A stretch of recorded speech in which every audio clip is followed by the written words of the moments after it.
دوسروں کے what's app check کرنا، گیلری دیکھنا، کال لاگز کھنگالنا، سوشل میڈیا اکاؤنٹس کی نگرانی کرنا کہ کس کے فیس بک، انسٹاگرام، اسنیپ چیٹ یا ٹیلی گرام پر نظر رکھنا کہ کس سے باتیں کر رہا ہے، کیا پوسٹ کیا ہے۔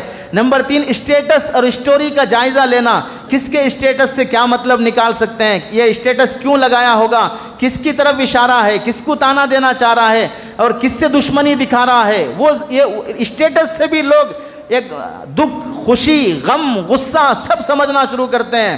اور نمبر 4 لوکیشن ٹریک کرنا، بغیر کسی ضرورت کے اس کا فون لے کر اس میں لوکیشن آن کر دیے، کہاں کہاں گیا ہے، کس کس سے مل کے آیا ہے، کون سے ایریے میں گیا ہے۔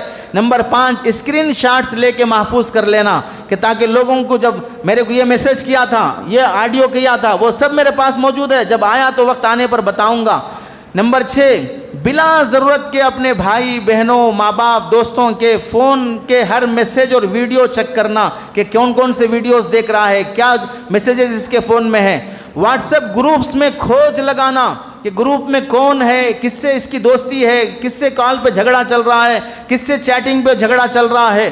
نمبر 8 آڈیو ریکارڈنگ خفیہ طور پر لے لینا، فون کیا مسئلہ پوچھنے کے لیے اور بغیر اجازت کے ریکارڈنگ کر لیا اور ریکارڈنگ کر کے گروپ میں وائرل کر دیا، حالانکہ وہ ریکارڈ کرنے کی اجازت نہیں تھی۔ یہ حرام اور ناجائز ہے۔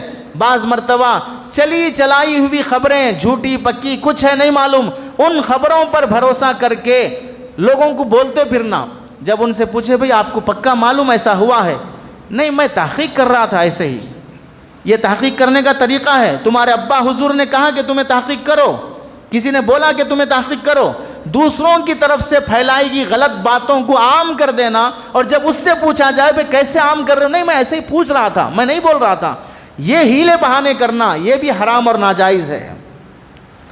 بعض نمبر 11 بچوں سے یا ملازموں سے مخبری کروانا، جا کے دیکھ کیا ہو فلاں مول صاحب کیا کر رہے ہیں، جا کے دیکھ کیا ہو فلاں کمیٹی کے ممبر کیا کر رہے ہیں، جا کے دیکھ کیا ہو فلاں صاحب کیا کر رہے ہیں۔ اس طرح دوسروں سے خبر گیری کرتے رہنا۔